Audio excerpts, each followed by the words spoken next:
ದಿನಕ್ಕೆ ಆಶಾ ಕಾರ್ಯಕರ್ತೆಯರ ಪ್ರೊಟೆಸ್ಟ್. ಆರೋಗ್ಯ ಇಲಾಖೆ ಸಂಧಾನ ವಿಫಲ. ಅಮಿತ್ ಶಾ ಹೇಳಿಕೆ ಖಂಡಿಸಿ ಹಲವೆಡೆ ಬಂದ್. ಸಚಿನ್ ತನಿಖೆಯ ಸುತ್ತ ಅನುಮಾನದ ಹೊತ್ತ. ಡಿವೈಎಸ್ಪಿ ವಿರುದ್ಧ ಮತ್ತೊಂದು ದೂರು. ಸಿಲಿಂಡರ್ ಸ್ಫೋಟಕ್ಕೆ ಹೊತ್ತಿ ಉರಿದ ಹೋಟೆಲ್. ಪತ್ನಿ ಮಕ್ಕಳಿಬ್ಬರ ಕೊಲೆ ಕೇಸ್ಗೆ ಟ್ವಿಸ್ಟ್. ಅಮೆರಿಕದ ಲಾಸ್ ಏಂಜಲೀಸ್ನಲ್ಲಿ ಕಾಡ್ಗಿಚ್ಚು. ಎಲ್ಲದರ ಕಂಪ್ಲೀಟ್ ಮಾಹಿತಿ ಕರ್ನಾಟಕ ಟಾಪ್ 20ಯಲ್ಲಿ.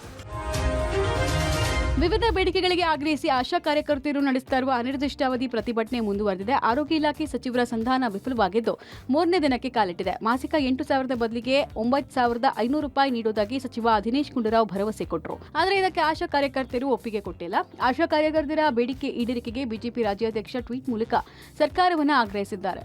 ಗೌರವಧನ ಹೆಚ್ಚಳ ಸೇರಿದಂತೆ ವಿವಿಧ ಬೇಡಿಕೆಗಳ ಈಡೇರಿಕೆಗೆ ಆಗ್ರಹಿಸಿ ಬೀದಿಗಿಳಿದಿರುವ 25,000ಕ್ಕೂ ಅಧಿಕ ಆಶಾ ಕಾರ್ಯಕರ್ತೆಯರು ಕೊರೆಯುವ ಚಳಿಯಲ್ಲೇ ಮುಷ್ಕರ ನಡೆಸುತ್ತಿದ್ದಾರೆ.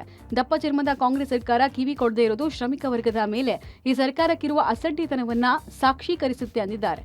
ವಿಪಕ್ಷ ನಾಯಕ ಅಶೋಕ್ ಕೂಡ ಚುನಾವಣೆಗೂ ಮುನ್ನ ಉದ್ಧಾರ ಮಾಡುವುದಾಗಿ ಸುಳ್ಳು ಆಶ್ವಾಸನೆ ಕೊಟ್ಟಿದ್ದ ಸಿದ್ದರಾಮಯ್ಯ ಅವರು ಇದೀಗ ಅವರನ್ನ ಬೀದಿಗೆ ತಂದು ನಿಲ್ಲಿಸಿದ್ದಾರೆ ನೋಡಿ ಅಂತ ಕಿಡಿಕಾರಿದ್ದಾರೆ. ಅಂಬೇಡ್ಕರ್ ಕುರಿತು ವಿವಾದಾತ್ಮಕ ಹೇಳಿಕೆ ಕೊಟ್ಟ ಕೇಂದ್ರ ಸಚಿವ ಅಮಿತ್ ಶಾ ರಾಜೀನಾಮೆಗೆ ಆಗ್ರಹಿಸಿ ಹಲವೆಡೆ ಆಕ್ರೋಶ ಹೊರಹಾಕಲಾಗಿದೆ. ಬೀದರ್, ಹುಬ್ಬಳ್ಳಿ, ಧಾರವಾಡ, ಬಳ್ಳಾರಿ ಸೇರಿ ಹಲವೆಡೆ ಬಂದ್ ಮಾಡುವ ಮೂಲಕ ಕಿಡಿಕಾರಿದ್ರು. ಬೀದರ್ ಬಂದ್ ಹಿನ್ನೆಲೆಯಲ್ಲಿ ಸಾರಿಗೆ ಸಂಚಾರ ಸಂಪೂರ್ಣವಾಗಿ ಸ್ಥಗಿತವಾಗಿ ಜನರಿಗೆ ಬಂದ್ ಬಿಸಿ ತಟ್ಟಿದೆ. ಪ್ರತಿದಿನ ಜನಜಂಗುಳಿಯಿಂದ ಕೂಡಿರ್ತಾ ಇದ್ದ ಕೇಂದ್ರ ಬಸ್ ನಿಲ್ದಾಣದಲ್ಲಿ ಒಂದು ಬಸ್ ಹಾಗೂ ಸಾರ್ವಜನಿಕರು ಇಲ್ಲದೆ ಖಾಲಿಯಾಗಿದೆ. ಹುಬ್ಬಳ್ಳಿ, ಧಾರವಾಡದಲ್ಲಿ ದಲಿತ ಸಂಘಟನೆ ನಗರದ ಜೂಬ್ಲಿ ವೃತ್ತದಲ್ಲಿ ಬೆಂಕಿ ಹಚ್ಚಿ ಪ್ರತಿಭಟನೆ ನಡೆಸಿತು. ಅಮಿತ್ ಶಾ ವಿರುದ್ಧ ಘೋಷಣೆ ಕೂಗಿ ಆಕ್ರೋಶ ಹೊರಹಾಕಿತು. ಚೆನ್ನಮ್ಮ ವೃತ್ತದಲ್ಲಿ ನೂರಾರು ಸಂಖ್ಯೆಯಲ್ಲಿ ಜಮಾಯಿಸಿದ ಕಾರ್ಯಕರ್ತರು ಅಮಿತ್ ಶಾ ಭಾವಚಿತ್ರಕ್ಕೆ ಚಪ್ಪಲಿಯಿಂದ ಹೊಡೆದು ಆಕ್ರೋಶ ಹೊರಹಾಕಿದ್ದಾರೆ. ಬಂದ್ ಹಿನ್ನೆಲೆಯಲ್ಲಿ ಕೆಲ ಕಾಲೇಜುಗಳು ಸ್ವಯಂ ಪ್ರೇರಿತ ಬಂದ್ ಆಗಿದ್ವು. ವಿಜಯನಗರದಲ್ಲೂ ಬಂದ್ಗೆ ಉತ್ತಮ ಪ್ರತಿಕ್ರಿಯೆ ವ್ಯಕ್ತ ಆಗಿದೆ. ಸಾರಿಗೆ ಬಸ್ಗಳಿಲ್ಲದೆ ಹೊಸಪೇಟೆ ಬಸ್ ನಿಲ್ದಾಣ ಖಾಲಿಯಾಗಿರುವ ದೃಶ್ಯಗಳು ಕಂಡುಬಂತು. ಅಂಗಡಿ ಮುಂಗಟ್ಟುಗಳು ಬಂದ್ ಆಗಿದ್ವು. ಬಂದ್ ಹಿನ್ನೆಲೆಯಲ್ಲಿ ವಿಜಯನಗರದ ಶ್ರೀಕೃಷ್ಣದೇವರಾಯ ವಿವಿ ಪದವಿ ಪರೀಕ್ಷೆಗಳು ಮುಂದೂಡಿತು. ಯಾವುದೇ ಅಹಿತಕರ ಘಟನೆಗಳು ನಡೆದಂತೆ ಪೊಲೀಸರು ಮುಂಜಾಗ್ರತಾ ಕ್ರಮ ವಹಿಸಿದ್ರು. ಬೀದರ್ನಲ್ಲಿ ಗುತ್ತಿಗೆದಾರ ಸಚಿನ್ ಪಾಂಚಾಳ್ ಆತ್ಮಹತ್ಯೆ ಪ್ರಕರಣದ ಸುತ್ತ ಅನುಮಾನದ ಹುತ್ತ ಮೂಡಿದೆ. ಸತತ 1 ವಾರದಿಂದ ತನಿಖೆ ಮಾಡ್ತಾ ಇರುವ ಸಿಐಡಿ ತಂಡ ಕಳೆದ 3 ದಿನಗಳಿಂದ ಬೀದರ್ನಲ್ಲೇ ಮೊಕ್ಕಾಂ ಹೂಡಿದೆ. 3 ದಿನದಿಂದ ಸೂಸೈಡ್ ಸ್ಥಳ ಮಹಜರ್ ಕುಟುಂಬಸ್ಥರ ವಿಚಾರಣೆ ಮಾಡ್ತಾ ಇರುವ ಸಿಐಡಿ ಡಿಐಜಿಪಿ ಶಾಂತನು ಸಿನ್ಹಾ ಸಚಿನ್ ಸೂಸೈಡ್ ಮಾಡಿಕೊಂಡು 14 ದಿನ ಕಳೆದರೂ ಆರೋಪಿಗಳ ಬಂಧನ ಇಲ್ಲ. ಸಚಿವ ಪ್ರಿಯಾಂಕ್ ಖರ್ಗೆ ಆಪ್ತ ರಾಜು ಕಪನೂರು ಅಂಡ್ ಗ್ಯಾಂಗ್ ಪರಾರಿಯಾಗಿದೆ. ಕೇಸ್ ಮುಚ್ಚಿ ಹಾಕುವ ಹುನ್ನಾರ ನಡೆದಿದೆಯಾ? ಬರೀ ಸಚಿನ್ ಕಡೆಯಿಂದ ಮಾತ್ರ ತನಿಖೆ ಮಾಡ್ತಿದ್ದಾರೆ ಅಂತ ಆರೋಪ ಕೇಳಿಬಂದಿದೆ. ಮತ್ತೊಂದು ಕಡೆ ಸಚಿನ್ ಒಂದು ರಾತ್ರಿ ತಂಗಿದ್ದ ಎನ್ನಲಾದ ಹೋಟೆಲ್ನಲ್ಲಿ ದಾಖಲೆ ಪರಿಶೀಲನೆ ಆಗಿದೆ.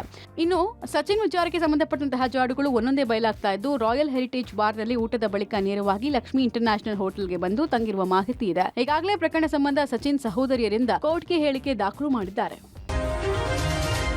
ದೂರು ನೀಡಲು ಬಂದಿದ್ದ ಮಹಿಳೆಯ ಜೊತೆಗೆ ಅಸಭ್ಯವಾಗಿ ವರ್ತಿಸಿದ ಮಧುಗಿರಿ ಡಿವೈಎಸ್ಪಿ ರಾಮಚಂದ್ರಪ್ಪ ವಿರುದ್ಧ ಮತ್ತೊಂದು ದೂರು ದಾಖಲಾಗಿದೆ. ಡಿವೈಎಸ್ಪಿ ರಾಮಚಂದ್ರಪ್ಪ ವಿರುದ್ಧ ಮತ್ತೊಬ್ಬ ಸಂತ್ರಸ್ತ ಮಹಿಳೆ ಮಧುಗಿರಿ ಪೊಲೀಸ್ ಠಾಣೆಯಲ್ಲಿ ಲೈಂಗಿಕ ಕಿರುಕುಳ ಹಾಗೂ ಜಾತಿ ನಿಂದನೆಯ ದೂರನ್ನು ಕೊಟ್ಟಿದ್ದಾರೆ. ಬೆಂಗಳೂರಿನ ಗಾರ್ಮೆಂಟ್ಸ್ನಲ್ಲಿ ಕೆಲಸ ಮಾಡ್ತಾ ಇರುವ ಮಧುಗಿರಿ ಮೂಲದ ಮಹಿಳೆಯ ದೂರಿನ ಅನ್ವಯ ಮಧುಗಿರಿ ಪೊಲೀಸರು ಎಫ್ಐಆರ್ ದಾಖಲಿಸಿದ್ದಾರೆ. ಸಂತ್ರಸ್ತ ಮಹಿಳೆಗೆ ನಿವೇಶನ ಕೊಡಿಸುವುದಾಗಿ ಹೇಳಿ ವ್ಯಕ್ತಿಯೊಬ್ಬ ಹಣವನ್ನು ಪಡೆದು ವಂಚನೆ ಮಾಡಿದ್ದ. ಈ ವಂಚನೆಯ ವಿರುದ್ಧ ಮಹಿಳಾ ಆಯೋಗಕ್ಕೆ ದೂರು ಕೊಟ್ಟಿದ್ರು. ಮಹಿಳಾ ಆಯೋಗ ತನಿಖೆಯನ್ನು ನಡೆಸುವಂತೆ ಮಧುಗಿರಿಯ ಡಿವೈಎಸ್ಪಿ ರಾಮಚಂದ್ರಪ್ಪ ಅವರಿಗೆ ಸೂಚಿಸಿತ್ತು. ಸಂತ್ರಸ್ತ ಮಹಿಳೆಯ ಹೇಳಿಕೆಯನ್ನ ಪಡೆಯುವ ನೆಪದಲ್ಲಿ ತಮ್ಮ ಕಚೇರಿಗೆ ಕರೆಸಿಕೊಂಡು ರಾಮಚಂದ್ರಪ್ಪ ಮಹಿಳೆಯನ್ನ ಶೌಚಾಲಯ ಕರೆದುಕೊಂಡು ಹೋಗಿ ಲೈಂಗಿಕ ದೌರ್ಜನ್ಯವನ್ನ ನಡೆಸಿದ್ದಾರೆ. ಮಹಿಳೆ ಕಣ್ಣೀರು ಹಾಕಿದಾಗ ಯಾರಿಗೂ ಹೇಳಬೇಡ ಅಂಥೇಳಿ 500 ರೂಪಾಯಿ ಕೊಟ್ಟಿದ್ರು ಅಂಥೇಳಿ ದೂರಿನಲ್ಲಿ ಉಲ್ಲೇಖಿಸಲಾಗಿದೆ. ಅಂದಹಾಗೆ ಕಳೆದ ಆಗಸ್ಟ್ 5ರಂದು ಈ ಘಟನೆ ನಡೆದಿದ್ದು ಮಹಿಳೆ ತಡವಾಗಿ ಬಂದು ದೂರು ಕೊಟ್ಟಿದ್ದಾರೆ. ಎಂಎಸ್ ರಾಮಯ್ಯ ಆಸ್ಪತ್ರೆಯ ಗೇಟ್ ನಂಬರ್ 8ರ ಬಳಿ ಇರುವ ಹೋಟೆಲ್ನಲ್ಲಿ ಅಗ್ನಿ ಅವಘಡ ಸಂಭವಿಸಿದೆ.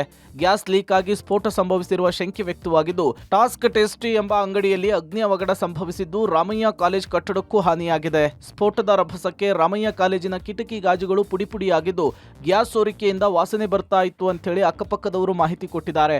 ಅತ್ತ ಹಾವೇರಿಯಲ್ಲಿ ವಿದ್ಯುತ್ ಶಾರ್ಟ್ ಸರ್ಕ್ಯೂಟ್ನಿಂದಾಗಿ 2 ಅಂಗಡಿಗಳಿಗೆ ಬೆಂಕಿ ಹೊತ್ತುಕೊಂಡು ಅಂಗಡಿಯು ಸುಟ್ಟು ಭಸ್ಮವಾಗಿದೆ. ಹಾವೇರಿ ಜಿಲ್ಲೆಯ ಹಿರೇಕೆರೂರು ತಾಲೂಕಿನ ಚಿಕ್ಕೇರೂರು ಗ್ರಾಮದಲ್ಲಿ ಘಟನೆ ನಡೆದಿದೆ. ಬೆಳ್ಳಂಬೆಳಗ್ಗೆ ಗ್ರಾಮದ ಬಸ್ ನಿಲ್ದಾಣದ ಬಳಿ ಇರುವ ಜ್ಯೂಸ್ ಸೆಂಟರ್ ಮತ್ತು ಚಿಕನ್ ಬಿರಿಯಾನಿ ಅಂಗಡಿಗೆ ಬೆಂಕಿ ಹೊತ್ತುಕೊಂಡು ಅಂಗಡಿಯಲ್ಲಿದ್ದ ವಸ್ತುಗಳು ಸುಟ್ಟು ಭಸ್ಮವಾಗಿದೆ. ಅಂದಾಜು 20 ಲಕ್ಷ ರೂಪಾಯಿ ಮೌಲ್ಯದ ಹಾನಿಯಾಗಿದೆ ಎನ್ನಲಾಗ್ತಿದೆ. ಅಗ್ನಿಶಾಮಕ ದಳದ ಸಿಬ್ಬಂದಿಗಳು ಬೆಂಕಿ ನಂದಿಸುವಲ್ಲಿ ಯಶಸ್ವಿಯಾಗಿದ್ದಾರೆ. ಗಂಡನಿಂದಲೇ ಪತ್ನಿ ಹಾಗೂ 2 ಮಕ್ಕಳ ಸಾವು ಕೇಸ್ಗೆ ಟ್ವಿಸ್ಟ್ ಸಿಕ್ಕಿದೆ. ಕೊಲೆಯಾದ ಭಾಗ್ಯಮ್ಮ ಮತ್ತು ಆರೋಪಿ ಗಂಗರಾಜು ಇಬ್ಬರಿಗೂ ಕೂಡ 2ನೇ ಮದುವೆಯಾಗಿತ್ತು. ಮೊದಲ ಪತ್ನಿ ಹಾಗೂ ಮೊದಲ ಪತಿಯಿಂದ ಡಿವೋರ್ಸ್ ಪಡೆಯದೆ ಲಿವಿಂಗ್ ರಿಲೇಶನ್ಶಿಪ್ನಲ್ಲಿದ್ರು ಅನ್ನೋದು ಗೊತ್ತಾಗಿದೆ. ಭಾಗ್ಯಮ್ಮಗೆ ಮಗಳಿದ್ದ ವಿಚಾರ ತಿಳಿದಿದ್ರೂ ಕೂಡ ಸಹಜೀವನಕ್ಕೆ ಗಂಗರಾಜು ಒಪ್ಪಿದ್ನಂತೆ. ಭಾಗ್ಯಮ್ಮ ಸೇರಿ ಇಬ್ಬರು ಹೆಣ್ಣು ಮಕ್ಕಳ ಮೇಲೂ ಕೂಡ ಸಾಕಷ್ಟು ಅನುಮಾನ ಪಡ್ತಿದ್ದ ಆರೋಪಿ ಪತ್ನಿಯ ಜೊತೆ ಮಕ್ಕಳಿಗೂ ಕೂಡ ಅಕ್ರಮ ಸಂಬಂಧವಿದೆ ಅಂತೇಳಿ ಅನುಮಾನ ಪಡ್ತಿದ್ದ ಎನ್ನಲಾಗ್ತಿದೆ. ಇತ್ತೀಚೆಗೆ ಮನೆಗೆ ಬಂದಿದ್ದ ಮೃತ ಭಾಗ್ಯಮ್ಮ ಅಕ್ಕನ ಮಗಳು ಹೇಮಾವತಿ ನಡತೆಯ ಮೇಲೂ ಕೂಡ ಅನುಮಾನ ವ್ಯಕ್ತಪಡಿಸಿದ ಆರೋಪಿ ಇದೇ ಕಾರಣಕ್ಕೆ ನಿನ್ನೆ ಗಲಾಟೆ ಮಾಡಿ ಕೊಲೆಗೆ ಸಂಚು ರೂಪಿಸಿದ್ದ. ನಿನ್ನೆ ಗಲಾಟೆಯ ಬಳಿಕ ಹೆಸರುಘಟ್ಟಕ್ಕೆ ಹೋಗಿದ್ದ ಆರೋಪಿ ರೈತರ ಸಂತೆಯಲ್ಲಿ ಮಚ್ಚನ್ನ ಖರೀದಿ ಮಾಡಿದ್ದ. ಆ ಬಳಿಕ ನೇರವಾಗಿ ಮನೆಗೆ ಬಂದಿದ್ದು ಮೂವರನ್ನ ಕೊಲೆ ಮಾಡಿ ಶರಣಾಗತಿಗೆ ಪ್ಲಾನ್ ಮಾಡಿಕೊಂಡಿದ್ದ. ಹೀಗೆ ಮನೆಗೆ ಬರ್ತಿದ್ದಂತೆ ಮತ್ತೆ ಗಲಾಟೆ ತೆಗೆದು ಮಗಳಾದ ನವ್ಯಾಳ ಕತ್ತಿಗೆ ಮಚ್ಚನ್ನ ಬೀಸಿದ್ದ. ಅಡ್ಡ ಬಂದಿದ್ದ ಸಂಬಂಧಿ ಹೇಮಾವತಿ ಮೇಲೂ ಕೂಡ ಮಚ್ಚನ್ನ ಬೀಸಿ ಇಬ್ಬರ ರುಂಡ ಮುಂಡವನ್ನ ಬೇರ್ಪಡಿಸಿದ್ದ. ಇದೀಗ ಪೊಲೀಸರ ಅತಿಥಿಯಾಗಿರುವ ಆರೋಪಿ ಗಂಗರಾಜುನನ್ನ ವಿಚಾರಣೆ ನಡೆಸಲಾಗ್ತಿದೆ. ಕಳೆದ 20 ವರ್ಷಗಳಿಂದ ಪಾಳು ಬಿದ್ದ ಮನೆಯೊಂದರ ಫ್ರಿಡ್ಜ್ನಲ್ಲಿ ಮಾನವನ ತಲೆಬುರುಡೆ ಮತ್ತು ಅಸ್ಥಿಪಂಜರ ಪತ್ತೆಯಾಗಿರುವ ಘಟನೆ ಕೇರಳದಲ್ಲಿ ನಡೆದಿದೆ. ಸದ್ಯ ಪೊಲೀಸರು ಕೊಲೆಯ ಶಂಕೆಯನ್ನು ವ್ಯಕ್ತಪಡಿಸಿದ್ದು ತನಿಖೆಯನ್ನು ಆರಂಭಿಸಿದ್ದಾರೆ. ಈ ಅಸ್ಥಿಪಂಜರ ಮಾನವನ ಮೂಳೆಗಳು ಅಂತ ಗುರುತಿಸಲಾಗಿದೆ. ವಿಧಿವಿಜ್ಞಾನ ತಂಡದ ವಿಶ್ಲೇಷಣೆಯ ಮೂಲಕ ನಿಖರವಾದಂತಹ ವಯಸ್ಸು ಪತ್ತೆಯಾಗಬೇಕಿದೆ. ವಿಧಿವಿಜ್ಞಾನ ತಂಡವು ತಲೆಬುರುಡೆ ಮತ್ತು ಅಸ್ಥಿಪಂಜರದ ಭಾಗಗಳನ್ನು ಪರೀಕ್ಷಿಸಿ ಮರಣೋತ್ತರ ಪರೀಕ್ಷೆಗೆ ಒಳಪಡಿಸಿದೆ. ಅವುಗಳನ್ನು ಶೈಕ್ಷಣಿಕ ಉದ್ದೇಶಗಳಿಗಾಗಿ ಬಳಸಿರುವ ಸಾಧ್ಯತೆ ಇದೆ. ಅಸ್ಥಿಪಂಜರ ತಲೆಬುರುಡೆ ಮಹಿಳೆಯರದ್ದು, ಆದರೆ ಅವುಗಳು ಒಬ್ಬರದ್ದಲ್ಲ. ಅವುಗಳ ವಯಸ್ಸು ಮತ್ತು ಮೂಲವನ್ನು ಪತ್ತೆ ಹಚ್ಚುವುದು ಕಠಿಣವಾದರೂ ಈ ಬಗ್ಗೆ ಕೂಡ ಪರಿಶೀಲಿಸಲಾಗುತ್ತೆ ಅಂತ ಪೊಲೀಸರು ತಿಳಿಸಿದ್ದಾರೆ. ಎರವೆಲ್ಲಿ ಪೂರ್ವದ ಚೊಟ್ಟಣೀಕರ ಅರಮನೆಯ ಚೌಕದಲ್ಲಿರುವ 12 ಎಕರೆಯ ಜಾಗದಲ್ಲಿ ಪಾಳು ಬಿದ್ದ ಮನೆ ಇದೆ. ಇಷ್ಟು ಆಸ್ತಿಯೂ ಕೂಡ ವೈದ್ಯ ಮಂಗಳೇಶ್ವರಿ ಫಿಲಿಪ್ಸ್ ಜಾನ್ ಅವರಿಗೆ ಸೇರಿದ್ದಾಗಿದೆ. ಕಳೆದ 20 ವರ್ಷಗಳಿಂದ ಮನೆಯಲ್ಲಿ ಯಾರೂ ವಾಸವಿರಲಿಲ್ಲ. ಆದರೂ ಮನೆಗೆ ಮೂಳೆಗಳು ಬಂದಿದ್ದು ಹೇಗೆ ಅನ್ನೋದರ ಬಗ್ಗೆ ತನಿಖೆ ನಡೀತಾ ಇದೆ.